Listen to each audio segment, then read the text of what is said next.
Well, Bowls Exposed another year. Hey, great location. We've changed, we've upmarketed it. We've been sitting here going through the upcoming year. I'm joined here at the panel with Jess and with Reese and my old sparring partner JB. So we've got a big season ahead of us.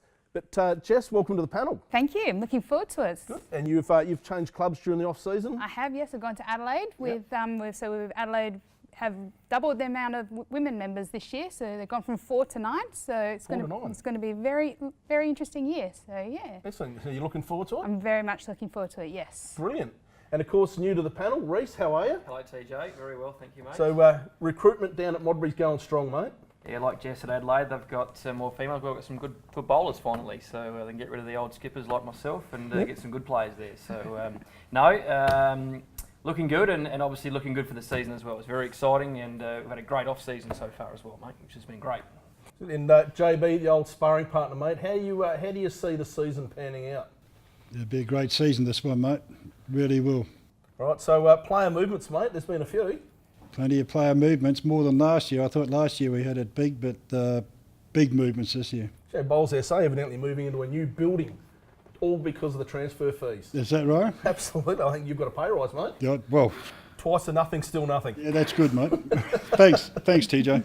Guys, upcoming in the show, we've got a few interviews. We've been out and about and done some footage, some interviews with the guys. But hey, what a season we've got ahead of us.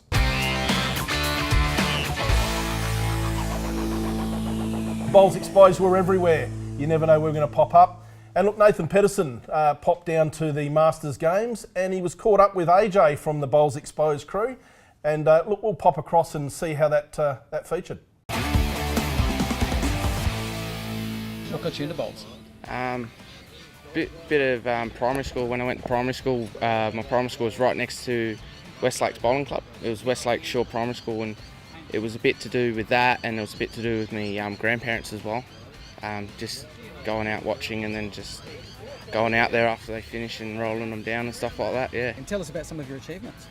Well, the last one we went to the Australian Open. I was with 3 other blokes. I was with Scotty Tholborn, Wayne Rudiker and Steve Dennis, and we won the Australian Open Fours, which was my first ever national title open. So I was pretty happy with that. It was about the 5th year I went to the Australian Open, so we finally got somewhere. They actually, 2 of them, Wayne and Scotty, actually the year before come runners up with 2 other people. So they were very strong to play with. Also went pretty good individually in my singles. Losing to Ryan Bester, which is a well-known player in Broadbeach Bowling Club, Queensland. Lost him by a couple of shots. Could have got to the final and played on Foxtel, but still haven't been able to do that yet. So, and also in the pairs, me and Steve Dennis went very well in the pairs as well. So ended up playing a lot of games over there. Didn't have much time off. Do you see younger people getting into bowls? Yeah, it's getting more filled with younger people because it's more of a young, more of a young person sport now. At the higher leader level. So have you got a new clock? Oh, hello. I bet this is one from TJ, I reckon. No, mate, I haven't missed a game since last year. I nearly missed one, but if I didn't miss it because I played and it won it and got me into the semi. So, I was there. I might have been late, but I was there. So. Thanks, Nathan, for talking to us. Been great having a chat. Cheers, mate. Thanks for having me.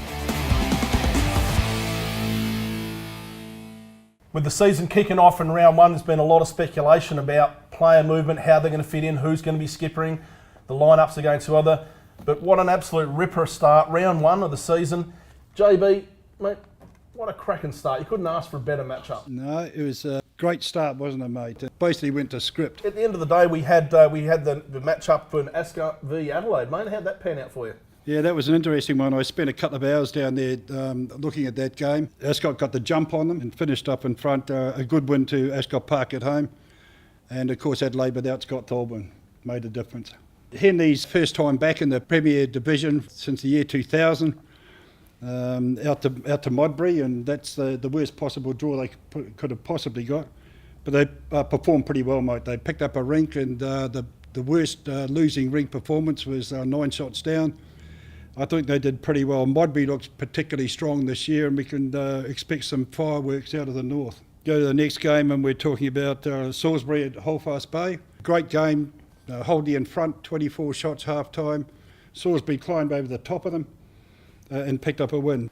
Grange, as they always do, picked up a 12-point win at the beginning of the season up against the Marion Hurricanes. Grange in front all day and managed to hold out a late rattle from Marion. Hawthorn versus Westlakes, and Justin Morris, Roger Ward, former Salisbury guys together, picked up a 36-13 win, which was the biggest result on Saturday, and Westlakes took 16 points. Well done, mate. Well read. Great effort, and what an exciting round one, mate.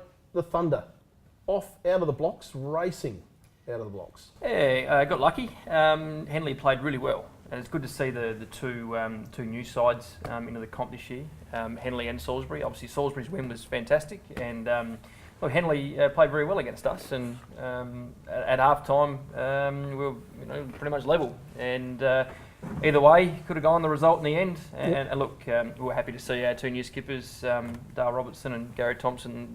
Their second half was really good, and probably the reason we got the 14 points in the end. So.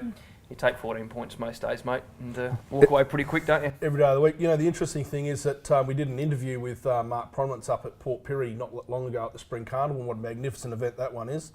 And he spoke about 20 new players into that Henley club, and it was actually interesting to see the lineup and the way they fitted in and where they actually played those players. So I think they're probably a little bit more juggling to do in that side, and they'll come out the second half this year really firing, I reckon. Yeah, totally agree. Sam Pryor wasn't there as well. He's going to miss the first 3 or 4 games, even more from my understanding. So he'll probably skip her a rink, I'd imagine. But their recruits, particularly the guys from Holdfast Bay, Sam Dietrich and Aaron Bremler, played very, very well.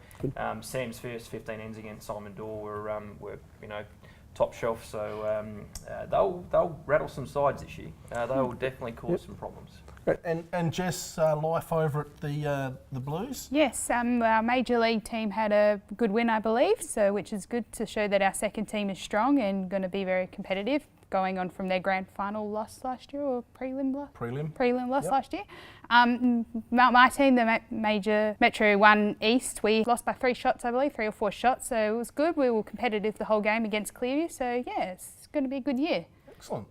So there we go, and of course down at Ascot, the top 2 sides getting across the line, and all of us home by 3 in the morning. So what a start the season, and that won't be continued on for 18 rounds. I can let you know that, boys. So look, that's the roundup for this week.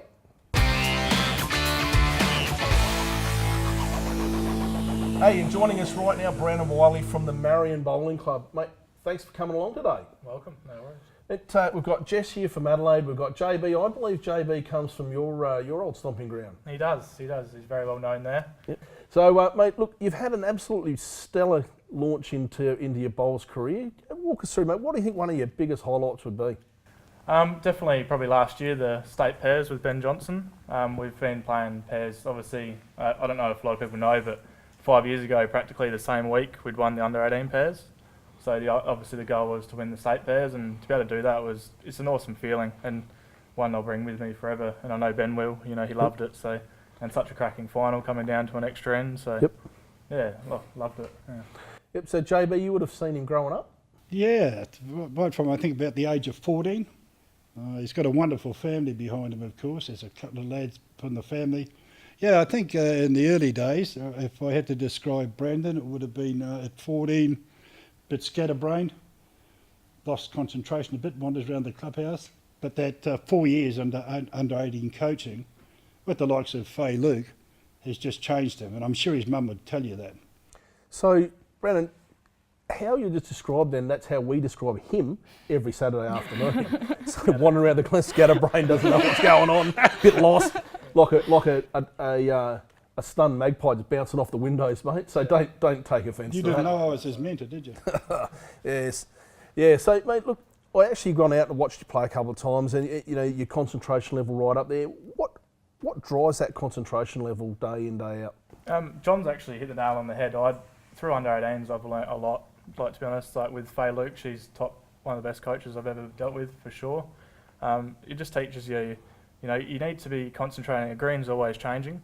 And you have to pick up the paces. You have to pick up the fact that you need to be just inside that line or just outside that line. And I was when I was younger. I used to be looking around and blah blah blah. And I guess that probably comes with age. But yeah, once you start concentrating a lot more, you find you'll be more consistent. and yeah, I think it's really improved my game. So. Yep. So Jess, from where you see it, and Brandon, you would have played against the Marion Bowling Club? Not yet, no, because I've been playing in the North League of Male Club, so Well, there you go, I have not played against Marion yet. But Yeah, it's up and coming. Up and up coming. and coming, yes. Mate, down at Marion, you guys, and just to go into your Saturday pennants, Marion have always been around that mark, that been strong. But this year you've had a couple of players in, or one in particular. Yep, we have. Scott Binns has made the move down from McLaren Vale, and we've actually had one a year so far. So obviously my brother Ashley came down 2 years ago, and then myself last year, and then we're bringing Scott down this year. So managed to take the 3 skippers from Vale, didn't we? Yeah, one after the other. They lost on Saturday, by the way. Did they? Thanks, fellas. So we tried to do it in a staggered form, and we're really happy to have Scott at the club, and he's a big in. So obviously Ashley got to skip on the weekend, and Scott played 3 to him. So I'm really excited for this year. Like with all these changes, I think it's quite evened out all the sides, and I think we'll see that with the results this year. There'll be a lot of close games. So. Yep. Well, look, mate, from all of us here at Bowls Rose, really thank you very much for coming down and spending that time with us. And look, before we finish, I'd just like to mention that Brandon's wearing the new state uniform. Absolutely, look at that. That's going to be, you'll see the people playing state in the new uniform, so make sure you keep an eye out for it. So yeah. Well done, Jess. Absolutely. Keeps me in line. Don't make me get up and do a 12. No. Well, yeah, okay. Thank you very much, and mate, enjoy the rest of your season. Cheers, thanks. Thanks, buddy. Cheers, Cheers.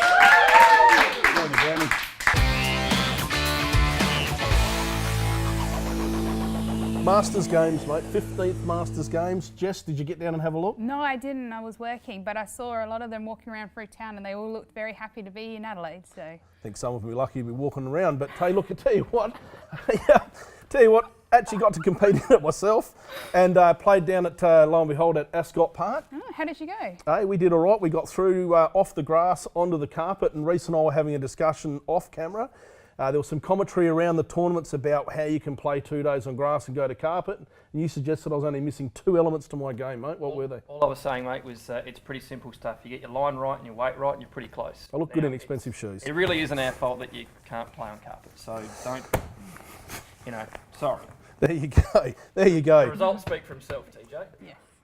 Yeah, I'm over here somewhere. Yeah. So no, it was a great event, and look, it's good to see people get out and look, I got to have a day off work, so that's even better. Oh, lucky you. And compete there and play against some players that you wouldn't normally play against, and look, it's good to see some country people from interstate come down and play that. But Reece, I believe we've got some results there, mate. You want to run us through some of those? We do, mate, we do. So you're in the 35 plus pairs, which was played at, I think, Ascot and Marion combination, and then the finals at Payneham, as discussed before. Won by the Grange combination of Darren Niblett and Mark Evans. They had a good win. They knocked off Simon Dorr and his partner from Aubrey, Dwayne Anderson, in the final. So good win there to Darren and to Mark. Who came third? The third bronze medal was Ross Bennett and Ian Brown. Absolutely, Yes. Brownie, Yes. back in form. Fantastic to see. And Brownie enjoys playing at Payneham, TJ, because he has good line and good weight. Yes. Certainly helps. That's why he got to get a medal and TJ didn't. Exactly right. 35 plus pairs. Must be something to do with the Tholborn name, I think, mate. Scotty just keeps winning everything, and all of a sudden, out of the blue, Mum Chris and she won the gold with Colleen Orr. They won the 35 plus women's pairs, which was fantastic. Now you're waiting for this, aren't you, TJ? I've been waiting all night for this. So this is the 55 plus pairs event. The event was won by Graham Newey and David Maud. Now they defeated Jimmy Anderson. This is young James Anderson. Good English fast bowler. Correct. And his partner, Panjacharam Selvarajan. How'd I go? You did pretty well. You did did pretty good, man. You did good. Thank you very good. much. Yeah. And the bronze medal was won by Alan Hughes and Graham McNamara as well. Mixed pairs 55 age group, which is the West Coast domination. This is Pam and Cliff Edmonds from Streaky Bay. So they knocked off Vicky and Trevor Feast, 17 shots to 9. And Dai and Cole Harvey won the bronze medal as well. And last but not least, the mixed triples, Raylene Heitman, Ros Blakeney and Ashley Halls from Hope Valley. They beat a triple of Cook, Lynn Cook, Terry and Paul Hickey. So I would say interstaters there would be my guess, TJ. And Barry and Colleen Orr and Steve Vincey won the bronze medals. So plenty of medals given out at the Payneham Bowling Club. Come off the beautiful carpet and straight into the podium. So good week had by all, I'd suggest, mate. It was, mate. It was very good. Actually, and professionally ran and really well. So you've got, what, a few more years to go? Yeah, I got at least 10 years to go, yes. Yeah, Reece is trying to lie to me. Yeah. I reckon you've got about 12 months to go. 2 years. But I'll tell you what, let's head down to Ascot Park. We've got PJ Oaten down there doing some interviews. So let's have a look at that and see how we went. Thanks, we're here at Ascot Park watching some great bowling action. Let's chat to some of the competitors. How do you think the greens are holding up with the hot weather we've just had recently here in South Australia? They're running very well, but this has been a shock coming the heat in after the cold weather we've put up with. But however, for these few days, we will have some beautiful heat, beautiful greens, all will go well. Would you guys have any hopes for where you might place in this tournament? Well, we hope to get in to play Thursday, maybe, in the semis and finals, hopefully. And I think everyone here will be hoping that one too. What do you guys think you can do to improve today? Bowl better. With these sectional days, with three games of 15 ends, you're probably on the green for 9 hours. So it's hard to keep concentrating for every game. Very close game at all times, and we bowled very well together. And first time we've bowled together, so yeah, we're from different clubs. Ah, right. But we know one another. We live near one another, so. Oh, great. Yeah. Does it take a little while to get used to each other in regards to bowling partners? Yes, because obviously one probably is more of a draw bowler and one is a skipper, so you have to have different attributes and bring them together, basically. And what's the most challenging aspect with bowls for you? Probably the mental thing. I think it's more of a mental game than anything. But there is technique involved, obviously, but mental is very important. Yeah. Is there any particular tactic you guys think that you need to improve on that's normally within your game? Just a little bit of consistency, just tighten the heads up a little bit. Yeah, just lose some of those loose bowls, and I think we'll do all right. As Darren said, you're out there for a long time, so you sort of do have to concentrate the whole day and keep hydrated and all that sort of stuff. So it does come into it particularly later on in the event. We only started bowling last year, so we want to get a bit of experience, so we've decided to come into this tournament, and we've decided to go in the state pairs as well. So just for a bit of experience and get a bit of competition and try and improve our skills. Fantastic. So how'd you go today? I think we're going okay. I think we're doing really good. Obviously playing against a lot of good bowlers and everything that are here, but I think overall we're both bowling pretty well. We have Ron Nelson here from the Ascot Park Club. Now Ron, what makes Ascot Park the place to bowl? Good greens, great people. Great. Well, tell us a bit about the preparation of the greens. Who does the greens for you here? D&D curators, Nigel Ryan, who is also a member here, which is pretty handy. Absolutely. And what about the experience, the social experience here at Ascot Park? Oh, it's great. We consider ourselves a family club. We've got quite a few members with small children, and Friday night here, there's normally half a dozen kids crawling around the floor, and it makes for a great atmosphere. Well, it's been a great day here at the Ascot Park Bowling Club. Now it's back to you guys.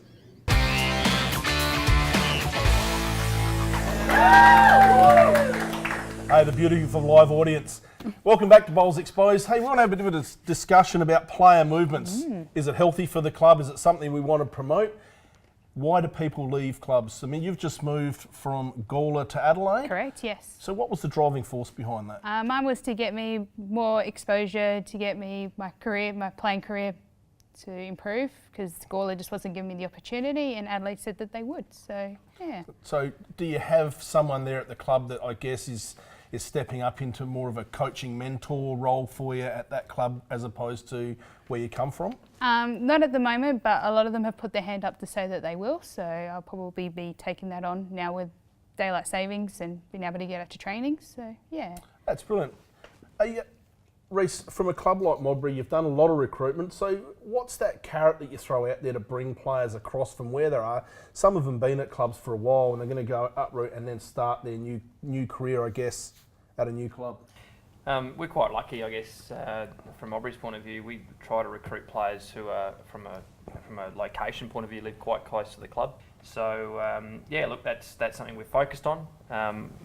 Look, we all know that clubs pay players of some sort. It's not a hidden thing. So there's certainly some incentives going around, whether it's memberships or uniforms or a bit of cash in the pocket. But we're not a high-paying club. We're very lucky. We've got some really good players living quite close to the club. So JB, overall across the Premier rinks, mate, a lot of movement. Who do you reckon's hit the nail on the head? I've got no doubts that Modbury's hit it on the head. I mean, Reece has been talking about Robbo and Tomo. I mean, they come into the club with 203 state games between them, behind them, proven records. And as Reece is saying, that they around the club, certainly Modbury and Westlakes is the other one, of course, that recruited well.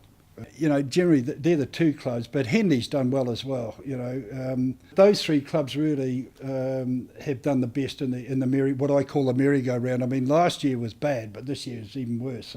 So you know, player movement, can it be good for the club? Can it be bad? Hey, we'll let you make up your mind with that one. It would be interesting to get your thoughts and so forth. Head over to the Facebook page, Bowls Exposed. Put some comments on there about player movements and how you feel that does to your club. Look forward to reading your thoughts. We'll move on to the next part, and we're going to have an interview with held between PJ and Dai Greene, held down there at the Masters. So hey, let's go to that and have a look. And it takes the heat off me for at least a couple of minutes anyway. So thanks very much. We've got Dai Greene here, who in the Masters Games in 2011 won the gold medal in the mixed pairs. Dai, give us some of your achievements in bowls. I was lucky enough to play for 10 years at state level in South Australia, which was fantastic for me. I learnt so much during that. I'm lucky enough to have won a state triples title a few years ago and club titles, club championships, but it's not just about the highs of bowls, it's about the whole involvement of bowls and the fact that anyone of any age, people with a disability, a little bit, myself included, are able to play this sport at any level that they choose, and I think that's the wonderful thing about it. And have you seen a lot of young people coming into the sport in maybe the last 10, 15 years? It seems to be the trend, and it's a nice trend. I think certainly if you look within South Australia, we have a lot of up and coming, really good juniors on the way. That's very pleasing for us. Thanks so much, Dai Greene. Thanks for coming on the show with us today. Thank you very much. Well, hey, club coaches, integral part of the game and to our club. Yes, they are. And you were lucky enough to have Beth Young giving Nathan Pettersen some tips. And we got some footage of that. So Jess, what do you reckon? We'll cross to that now and see how that pans out and see if Beth has actually improved his game. Yes, it sounds good. Absolutely. Okay, we're talking here to Beth. Beth's one of the umpires as part of the Masters Games. Now, Beth is going to help us with some coaching tips for those who want to get into bowling. Maybe give us an idea of some of the things, the basics they might have to learn. Yes. Well, the first thing we do with children, I'll start with young people because I do take school coaching. We just get them on the green. We get them to get a comfortable grip, comfortable stance on the mat, and just deliver. Then we get them to a little bit more advanced stage where we might put some cones on the green and we get them bowling through the cones. The first lesson is taken up with just getting them to enjoy their bowling. And then the next time they come back, they're really happy to come back because they've enjoyed that first day. But we don't deal too much with the basics for a start. We just get them rolling to get a nice easy action, make them feel comfortable, and each lesson after that we refine their actions and help them along the way. And combine that with a great social atmosphere, then you've got a winning combination. Yeah, we try to make it as fun as we can, especially for the children. You know, it's really good. Yes. Fantastic, that's great, Beth. Appreciate that. And let's. I think we've got Nathan doing a demonstration for us. I hope so. Yeah. We've got a champion, haven't we? We do indeed. And he's going to concentrate on a very smooth delivery, just a nice back and roll and a nice follow through. So for new bowlers, we would repeat this until they had a good consistent action. I think he's bowled before. Yeah, I think he shows some promise, this young Nathan. So thanks very much, Beth, for helping us out and explaining these basic tips for newcomers. So thank you again for your time, Beth. Appreciate that. You're very welcome. Thank you very much. Well, there you go, mate. Just to prove you're right, my bowls do actually have line and length. Finished off that segment with resting touch. We're actually using my bowls. Just took a good operator, mate. That's Absolutely. They said $1,200 to set yourself up, and line and length are the only two things I've been missing. So, and well done to Nathan. I wish him all the best. You know, I've heard a little rumour that he might be packing his bags and heading east. I think I've heard the same rumour, TJ. And let's see what happens. I think the guy's full of talent. He's an absolute star. And whatever comes his way on the bowling green, he deserves, I think. Absolutely, Nat. What a cracking lad. Spent some time with him on Saturday, and he's definitely focused on his future.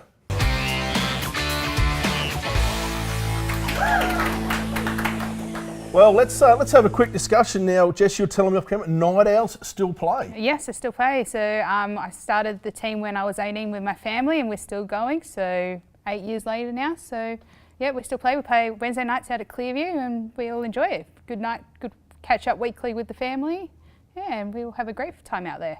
You know, the Night Owl bowlers, you know, they're a valuable part of the of the club. Yes, Obviously, get involved, get that general community. You know, I guess they've got line and length better than me, thanks, Reece. Another carpet surface too at Clearview. Lovely surf, actually bowled well on that one. Oh, Yeah, there you go. So what about McLaren Vale, JB? I'll throw to you just quickly off the cuff, mate. Night Owl bowls? Yeah, very successful at McLaren Vale. It's really interesting, you know. Our clubs are family friendly. That's the first thing to take in mind. 3 kids, 2 parents, looking to go out for the night. You go to the movies, look what it costs you. You go play Night Owls in a family-friendly environment, safe. It's great, and at McLaren Vale, it's growing as it goes. Excellent. So we'll get to someone that's probably more interesting again. We'll go back to Jess, actually. Sorry, JB. But that's okay. So 8 years out there, you're still driving. Doesn't it frustrate you? You've put one near there. There's a head that looks like it's coming out the back of a dump truck. Yes. And you get picked off by someone that slipped out of their fingers. Yeah, it happens every week because being a penner player, you got to play lead. So you start off there, everybody goes, "Oh my God, you can put them straight on the jack," and then you're just sitting there going, "Yeah, it's not going to stay there." So. Funny feeling. Last week in October, normally Night Owls would start at most of the clubs, so we'll get them primed in the next few weeks. Yeah. So what do they win, mate? We can have a conversation with Mark after the show regarding the prize for the Night Owl Team of the Week. But you've got some pretty good sponsors. Do you know what I heard? I heard that they're going to get them all each week, and at the end of it, they're going to draw one over the barrel and they win a new car from our sponsor. God. That's what I heard. Well, nothing ever surprises me, mate. So anyway, it was nice doing Bowls Exposed. This was my last show, evidently, and I'll be moving on. Or buying a car. No, I can tell you straight away the prize isn't a new car, not unless it's a Matchbox car, but I'm sure, look, you know, Team of the Week, it's a great opportunity to get out there with your family, your friends, and enjoy yourself. And look, you know, I actually have gone out and experienced it. It is great, and people really enjoy themselves out there, and you're dead right. Safe, family, fun, friendly, all that sort of stuff. You get a meal, probably too many beers. I know that was me. And you can't put them close. So it's all good. Really enjoy it.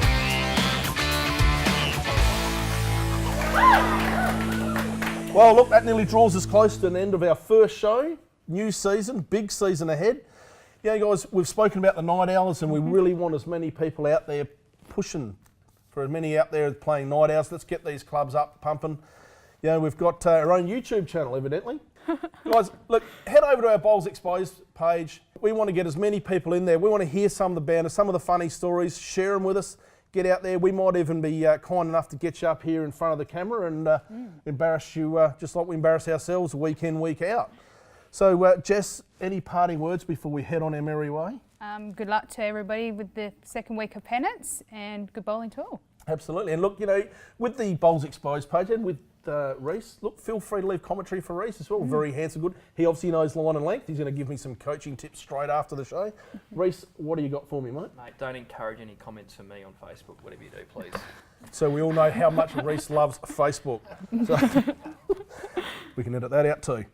So, look, hey, JB. Yeah, mate. Another season in front of us. You're a veteran at this now. Well, absolute sort veteran.